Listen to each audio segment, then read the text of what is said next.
Bien des années ont passé et aujourd'hui la Grande-Bretagne se joint aux 6 pays fondateurs de la communauté européenne. C'est un événement dont la portée n'a pas encore été pleinement mesurée. Ses conséquences seront immenses.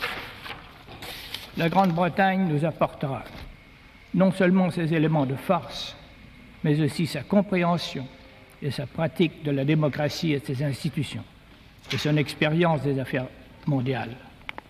La France, l'Angleterre, l'Allemagne, avec l'Italie, le Benelux et les autres pays démocratiques d'Europe qui ont accepté le même destin, sont aujourd'hui attelés à la même tâche. La communauté européenne est en voie de devenir d'importance universelle. C'est là un événement déterminant pour le développement pacifique du monde. Il est maintenant évident que le travail commencé ici même il y a 20 ans a porté ses fruits.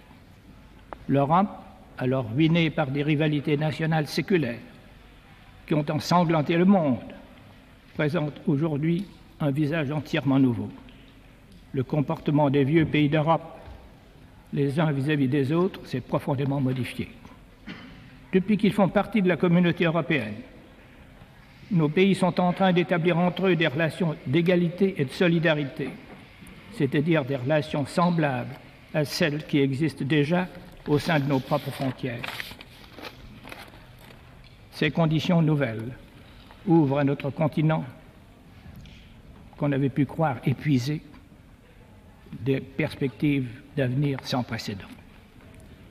Lorsque je constate l'ampleur de tous ces progrès, je me demande quelles en sont les causes profondes. Je crois que la réponse est assez simple. Poussés par la nécessité, nous avons dégagé l'intérêt commun aux pays d'Europe en créant d'abord la communauté du charbon et de l'acier. Puis en développant le marché commun, nous avons établi des règles communes et des institutions communes pour veiller à leur application. C'est là, je crois, le cœur de notre entreprise. Égalité entre tous les pays d'Europe, nécessité d'abandonner les voies purement nationales, recherche de l'intérêt commun, établissement de règles et d'institutions communes.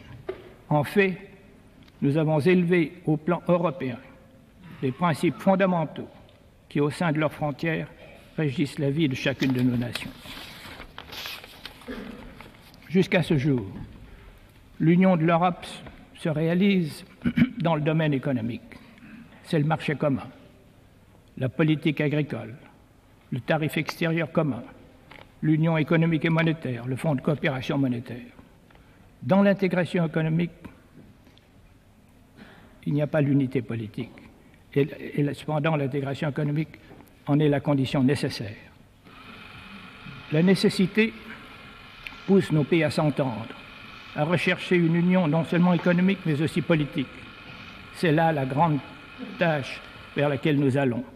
Et nous devons comprendre que nous hâterons d'autant plus le moment de l'unité politique que nous avancerons dans l'intégration économique et monétaire. Voilà pourquoi l'action est urgente. Pour que l'Europe puisse parler d'une seule voix et aussi participer à égalité avec les grandes puissances de ce monde à la solution pacifique des problèmes universels, il est nécessaire que se forme progressivement une autorité politique européenne. Il est nécessaire que, le moment venu, la voix populaire s'exprime au sein des institutions démocratiques de l'Europe. L'organisation politique de la communauté sera l'aboutissement du processus